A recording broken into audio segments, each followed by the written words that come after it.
L'évangélisation prophétique consiste à faire des disciples capables de se reproduire, de reproduire des petits Christ partout où ils vont. Et la mission terminée, l'évangéliste est parti lui aussi. Et où est-ce qu'il est parti? Le Seigneur l'a projeté vers Azote, et de là il alla à Césarée. Comme tu te souviens encore à Césarée, là où on était dans le bâtiment du roi Hérode, je pense. Hein? Il est allé, ça c'était la ville de Philippe. Alors il est allé à Césarée, et là à Césarée, il a établi son état-major. Mais en cours de route, il évangélisait toutes les villes par lesquelles il passe. Autrement dit, quand nous aurons l'équipe d'évangélisation prophétique qui va se développer, qui commence à se développer, cette équipe aura un programme de Dieu pour évangéliser toutes les villes, tous les villages. Amen. C'est ça la vision. Toutes les villes, tous les villages. Voilà. Comment on va le faire? Le Seigneur sait. Ici au Canada, nous avons le Wanebego, nous avons pas mal de choses qu'on peut utiliser, c'est pas le moyen qui manque. Mais tout ce que je sais, c'est que nous sommes appelés à aller prophétiser la bonne nouvelle dans toutes les villes et dans tous les villages. Amen. Connectés à Jésus-Christ. Et laissez-moi vous dire une chose pour conclure. Pour être un bon évangéliste prophétique, il faut être soi-même dans l'Esprit de Dieu avec toute sa maison. Et Philippe était dans l'Esprit de Dieu. La première, là où il faut commencer ça, je suis chrétien, je suis né nouveau. Est-ce que je marche selon l'Esprit? Est-ce que j'écoute l'Esprit? Ou je m'écoute moi-même? Une chose que j'ai constatée dans le monde, quand tu écoutes les gens qui séduisent et mentent, vous allez voir, ils s'écoutent tellement eux-mêmes qu'un bon menteur se ment lui-même. Moi j'ai déjà écouté des vrais menteurs, des grands hommes politiques, hein, mais ils aiment les mensonges. Puis ils sont contents quand ils ont menti quelqu'un. Aïe, je connais quelque part, je vous dis où, mais quand tu as menti, même sa femme a menti, tu as trompé, tu es allé chercher notre étude, il dit félicitations. Félicitations, tu es bon, tu es un expert. C'est ce qu'on appelle l'inversion de valeur.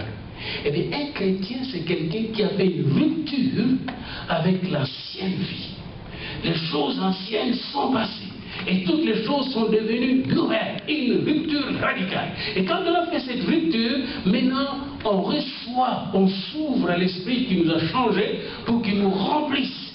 Et quand l'Esprit nous remplit, il remplit même nos maisons. C'est ce qui est arrivé avec Philippe. L'Esprit Saint l'avait rempli lui-même, il marchait sur l'Esprit, il était branché au serveur de Dieu.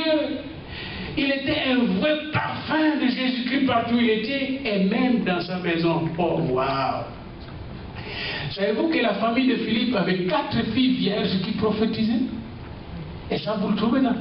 4 filles vierges qui prophétisaient. Oh, waouh! Quand j'ai regardé ça, j'avais une sainte jalousie. J'ai dit, Seigneur, fais nos maisons des centres prophétiques. On appelle ça une sainte jalousie, une sainte émulation. Il faut émuler les gens.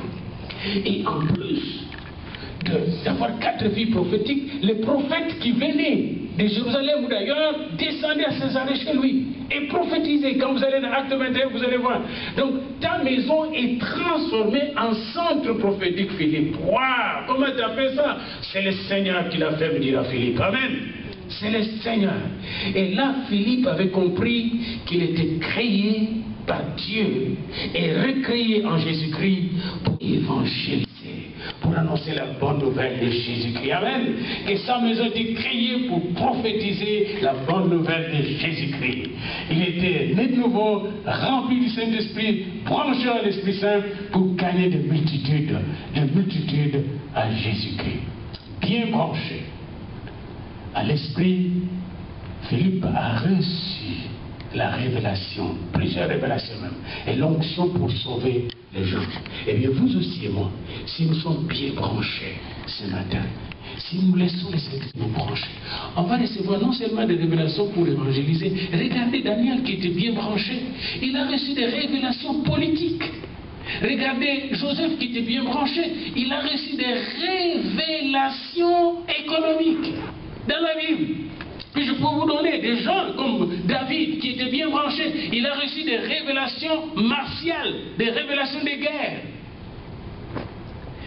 Vous pouvez recevoir même des révélations sur la couleur de vos vêtements, sur les habits, sur les cadeaux que vous devez donner à Noël. Quel cadeau vous allez donner? Si vous êtes bien branché, vous n'allez pas donner n'importe quoi. Vous allez voir. Et donc, quand je parle de révélation, je parle de Dieu qui nous communique sa sagesse, sa science, sa vérité, ses données pour nous permettre d'agir selon sa volonté. Amen. Dieu d'agir selon sa volonté. Si vous êtes bien branché, vous allez marcher de victoire en victoire. Si vous êtes bien branché, les esprits impurs vont fuir devant vous. Les gens seront sauvés. Si vous êtes bien branché, vous serez même meilleur que votre pasteur. Amen. Oui, Ananias était meilleur.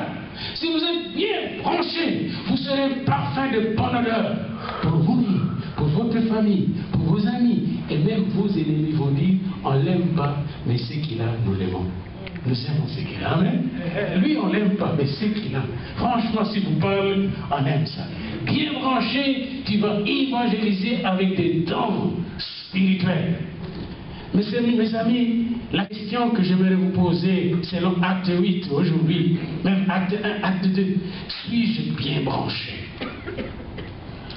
Est-ce que ma vie est branchée? Est-ce que mes paroles sont branchées? Est-ce que mes pensées sont branchées? Est-ce que mon cœur est branché? Est-ce que je reste à l'écoute? Un peu comme ce matin quand j'étais dans mon lieu de prière. Il dit, Daniel, reste là. Je vais te parler.